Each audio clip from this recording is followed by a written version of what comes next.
Hey friends, if you encounter this issue where Windows security is not opening, then the first solution will be to uninstall any third-party antivirus program. So right-click on the Start button, select Settings from the menu.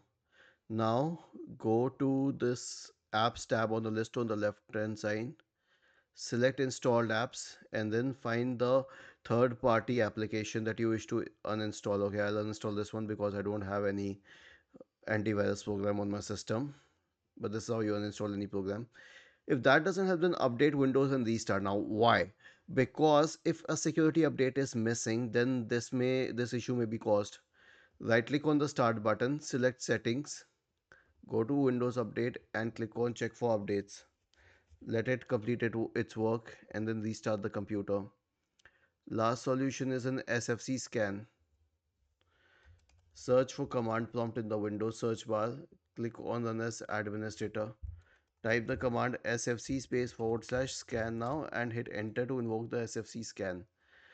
Was this helpful? If yes, then please subscribe to the channel.